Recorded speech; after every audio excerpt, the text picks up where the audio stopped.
Hey guys, तो Avengers doomsday को लेकर नई इन्फॉर्मेशन सामने आई है, स्पेशली रॉबर्ट डाउनी जूनियर के डॉक्टर डूम के मोटिवेशंस को लेकर कि आखिर उनका पर्पस क्या होगा इस मूवी में। हम सब जानते हैं कि मल्टीवर्स सागा का मेन विलन इनिशियली कैंग होने वाला था और 2023 में जोनाथन मेजर्स के लीगल इश्यूज की वजह से मार्वल ने कैंग को रॉबर्ट डाउनी जूनियर के डॉक्टर डूम से रिप्लेस कर दिया। हालांकि अब जो इन्फॉर्मेशन सामने आई है उसे लग रहा है कि अवेंजर्स डूम्सडे इतनी भी डिस्टेंट मूवी नहीं होगी कैंग की स्टोरी लाइन से। इस नई इन्फॉर्मेशन के हिसाब से डूम कैंग के वेरिएंट ही हू रिमेन्स और टीवीए से काफी ज्यादा गुस्सा होगा, क्योंकि ही हू रिमेन्स और टीवीए ने मल्टीवर्स को अपने हिसाब से चलाया और सिर्फ सीक्रेट टाइमलाइन को जिंदा रखा, जिसकी वजह से दूसरी टाइमलाइंस और यूनिवर्स एग्जिस्ट ही नहीं कर पाए, जिनमें से एक डूम का भी यूनिवर्स था। इस नई इन्फॉर्मेशन से ये तो क्लियर हो जाता है कि कहीं ना कहीं डूम का सामना टीवीए से पहले भी हुआ होगा, इसीलिए उसे टीवीए और उसके क्रिएटर के बारे में पता है। लेकिन डूम समहाउ टीवीए से बचता आ रहा होगा, खास करके तब जब ही हू रिमेन्स जिंदा था। बेसिकली उसका आर्क यहाँ सिल्वी के लोकी सीजन 1 के आर्क से सिमिलर होगा।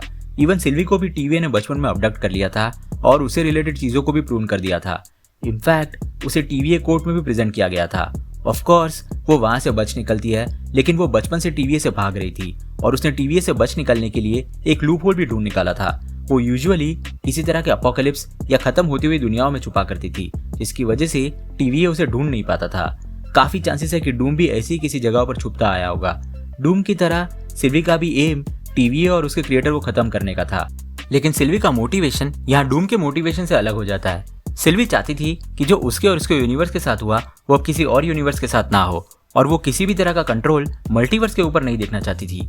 और सिल्वी अपने मिशन में अल्टीमेटली कामयाब भी हो जाती है। सीजन 1 के एंड तक वो ही हू रिमेन्स को मार देती है और सीक्रेट टाइमलाइन तुरंत ही ब्रांच आउट होना शुरू हो जाती है। लेकिन हमने ये भी देखा कि अगर कोई ही हू रिमेन्स के जाने के बाद उसके थ्रोन पर नहीं बैठता और मल्टीवर्स को कंट्रोल नहीं करता तो उसके भी अपने चैलेंजेस है। बहुत बड़े थ्रेट्स जैसे कैंग के मल्टीपल वेरिएंट्स एग्जिस्ट होना शुरू हो जाता है और टेम्परल लूम जो ही हू रिमेन्स ने सिर्फ कुछ लिमिटेड टाइमलाइंस को संभालने के लिए बनाया था वो ओवरलोड हो जाता है, जिसकी वजह से नई टाइमलाइंस मरने लगती है। उस प्रॉब्लम को लोकी और टीवीए ने सीजन 2 के एंड में फिक्स कर दिया था।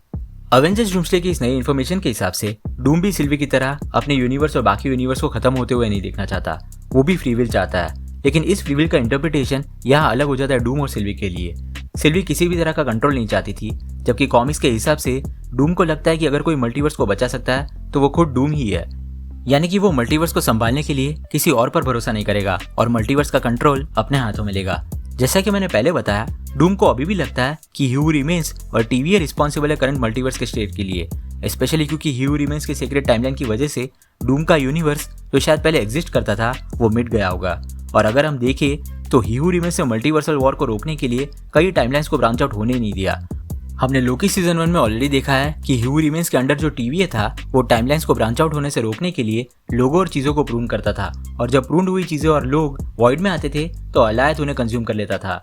तो बेसिकली ही हू रिमेन्स यहाँ पर जेनोसाइड कमिट कर रहा था, और वो भी मल्टीवर्सल लेवल पे। और डूम के लिए ये राइटफुली एक मेजर मोटिवेशन होगा उसे कन्फ्रंट करने के लिए। लेकिन क्योंकि लोकी सीजन 1 के एंड में सिल्वी ने ही हू रिमेन्स को मार दिया था, तो डूम अब अगर चाहे तो भी ही हू रिमेन्स से नहीं मिल सकता। ही हू रिमेन्स की जगह अब लोकी ने ले ली है और करंट मल्टीवर्स के एक्सपेंशन के लिए वही रिस्पॉन्सिबल है। हालांकि लोकी के मल्टीवर्स को संभालने के बाद भी एक प्रॉब्लम खत्म नहीं हुई है।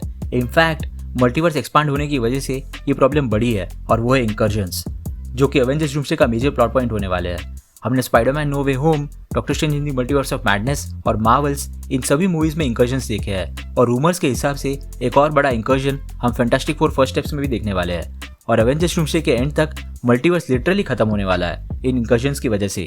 यानी कि उस मूवी में इंकर्जन्स बहुत ही बड़े स्केल पे होंगे मल्टीपल यूनिवर्सेस के बीच। इंकर्जन्स को रोकने के लिए डूम को अल्टीमेटली लोकी तक पहुंचना ही होगा, और जो नई इन्फॉर्मेशन आई है डूम के प्लान को लेके वो लोकी से भी रिलेटेड है।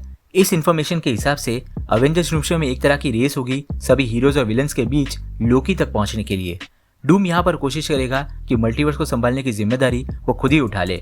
कम से कम उसकी नजरों में वो खुद ही सही कैंडिडेट होगा मल्टीवर्स को संभालने के लिए, क्योंकि कॉमिक्स में भी उसका नेचर यही रहा है। कॉमिक्स में सीक्रेट वॉर्स में मल्टीवर्स के खत्म होने से पहले टाइम रन्स आउट स्टोरीलाइन में भी उसका एम इंकर्जन्स को रोकना था, और मल्टीवर्स खत्म होने से पहले बियॉन्डर्स नाम के बीइंग्स मल्टीवर्स को संभालते थे। जब डूम बियॉन्डर्स को डिस्ट्रॉय कर देता है तो उनके डिस्ट्रक्शन के बाद बियॉन्डर्स के सारे पावर्स डूम खुद कंज्यूम कर लेता है, क्योंकि उसके हिसाब से मल्टीवर्स को खत्म होने से वही बचा सकता था।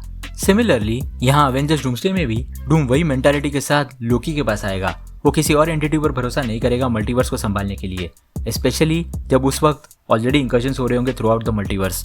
जाहिर सी बात है कि डूम और लोकी का ये इंटरेक्शन फ्रेंडली तो नहीं होगा। लोकी का उस थ्रोन पर बैठने के पीछे अपना रीज़न है और डूम का रीज़न भी एक तरह से वैलिड है यहाँ पर, यानी कि एक बैटल हमें ज़रूर देखने मिलेगा डूम और लोकी के बीच में। एक इंटरेस्टिंग बात यह है इस नई इन्फॉर्मेशन में कि डूम की भी अपनी एवेंजर्स टीम होगी और सिर्फ डूम अकेला लोकी तक पहुंचने की रेस में नहीं होने वाला, दूसरे हीरोज भी होने वाले इस रेस में। तो ये कौन से हीरोज होंगे? सबसे ऑब्वियस पर्सन जो यहाँ होने के लिए डिजर्व करता है डूम के अलावा वो है थॉर, क्योंकि कई सालों से थॉर और लोकी के रियूनियन के रूमर्स आ रहे हैं और अब जब लोकी गॉड ऑफ स्टोरीज में ट्रांसफॉर्म हो चुका है और इतनी बड़ी रिस्पॉन्सिबिलिटी संभाल रहा है तो इससे परफेक्ट जगह और कोई नहीं होगी दोनों भाइयों के रियूनियन के लिए।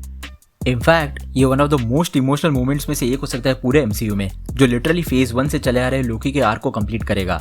थॉर के अलावा और भी कई सारे सुपर हीरोज डूम की टीम और डूम की अगेंस्ट वाली टीम में होने वाले हैं जो इस रेस में शामिल होंगे। आई एम प्रीटी श्योर कि ओजी एवेंजर्स के वेरिएंट्स जो कि शायद इविल या ट्विस्टेड एवेंजर्स होंगे वो भी इन्हीं टीम्स में शामिल होंगे, जिनकी बात मैं आगे एक और वीडियो में करूंगा।